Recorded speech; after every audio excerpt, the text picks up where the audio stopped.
cette Bible en hébreu, Matthieu. Écrit tout en hébreu et remis en français. Alors vous verrez, voilà le livre de Matthieu, chapitre 28 et au verset 19. Alors ce 1, c'est écrit en hébreu ici, vous voyez bien, c'est écrit en hébreu. Et on va descendre. 14, 15, 16,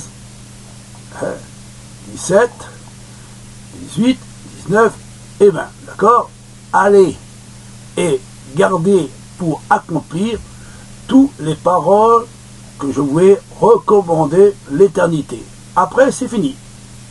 Et là, à travers, en hébreu, c'est bien les Juifs qui ont été convertis. Matthieu était bien un Juif, et c'est écrit en hébreu.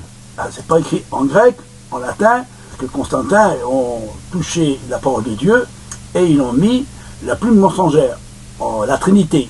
Allez par toutes les nations, baptisez-les au nom du Père, du Fils et du Saint-Esprit. Ça, c'était ajouté par les catholiques romains pour essayer de passer la Trinité. Mais nous savons très très bien qu'il y a un Dieu unique. Depuis l'affirmation par l'Église du dogme trinitaire, nous lisons « Allez donc, de toutes les nations faites des disciples, les baptisant au nom du Père et du Fils et du Saint-Esprit, et leur apprenant à observer tout ce que je vous ai prescrit. » Mais le Matthieu hébreu, un pur juif, il n'a jamais dit qu'il faut être baptisé au nom de 3 personnes. Savez-vous que la formule au nom du Père, du Fils et du Saint-Esprit est un ajout tardif et non scripturaire qui a été formulé et reformulé au fil du temps pour la faire correspondre aux idéaux religieuses de l'époque. Même, Joseph Ratzinger, le pape Benoît XVI l'a reconnu dans son livre La foi chrétienne hier et aujourd'hui, p. 50, 51, 53. Il a écrit que le texte a été modifié au IIe ou IIIe siècle par Rome. De prédicateurs qui disent que nous devons baptiser les chrétiens, ceux qui se convertissent, les baptiser au nom du Père, du Fils et du Saint-Esprit. Et que les apôtres n'ont jamais baptisé au nom du Père, du Fils et du Saint-Esprit. Alors, je vais vous donner un petit exemple, ici, pour bien prouver. On n'est pas là pour ajouter, on n'est pas là pour retrancher, mais on dit la vérité. Alors écoutez bien ce qui est écrit dans la parole de Dieu, dans les actes des apôtres. Écoutez bien. Cette formule est censée avoir été prononcée par Jésus, devant les 11 apôtres, qui eux-mêmes ne l'ont jamais reprise pour le baptême dans les Écritures.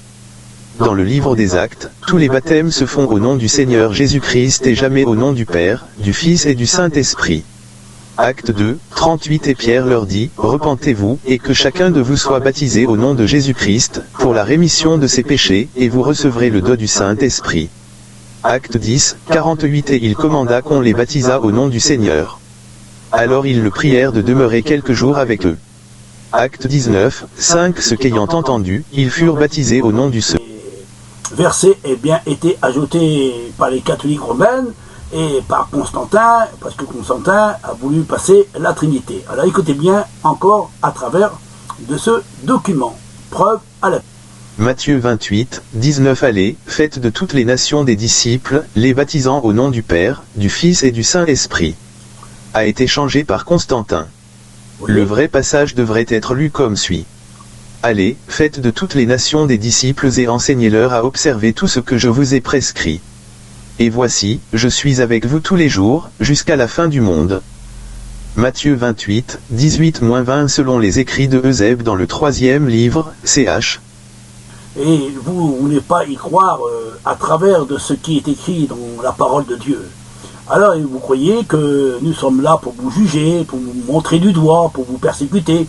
Mais on voit que, selon ce qui est écrit dans la parole de Dieu, il parle à ses disciples que soyons baptisés au nom du Père et du Fils et du Saint-Esprit, parce que c'est les catholiques romaines qui l'ont mis en évidence par Constantin, qui a renié en réalité le Dieu unique pour mettre la Trinité, 3 dieux distincts. Et c'est pour cela que les catholiques ont mis en évidence cette doctrine, cette plume mensongère, et cette plume mensongère, ils l'ont mis enfin que tous les croyants puissent se convertir et qui recevons le baptême catholique romain au nom du Père, du Fils et du Saint-Esprit, au nom de 3 personnes distinctes, une trinité, le trio, qu'on voit beaucoup ces prédicateurs et ces églises universelles qui prêchent justement cette trinité et ce Dieu en trinitaire, qui n'est anti-biblique. C'est pas Dieu qui est mort, ni le Saint-Esprit qui est mort, mais c'est bien le Fils de Dieu, parce qu'on le voit à travers de la Bible que le Christ, c'est lui qui est mort sur la croix, et c'est lui qui rend son esprit au Père. Et c'est pas le Père qui meurt, ni le Saint-Esprit, mais c'est bien le Fils de Dieu, parce que c'est Dieu qui l'a ressuscité des morts. Et les apôtres n'ont jamais baptisé la formule en disant qu'il faut être baptisé au nom du Père, du Fils et du Saint-Esprit. Au nom de 3 personnes, c'est anti-biblique. C'est pour ça que les apôtres, ils n'ont pas voulu baptiser les chrétiens, les disciples, au nom de 3 personnes. Parce qu'ils savaient bien que Dieu est unique et que le Dieu unique a envoyé son Fils dans le monde et qu'il est l'agneau de Dieu qui ôte le péché du monde. Et Paul il dit, c'est à travers de sa mort que nous sommes baptisés en son nom, à travers de sa mort en son nom.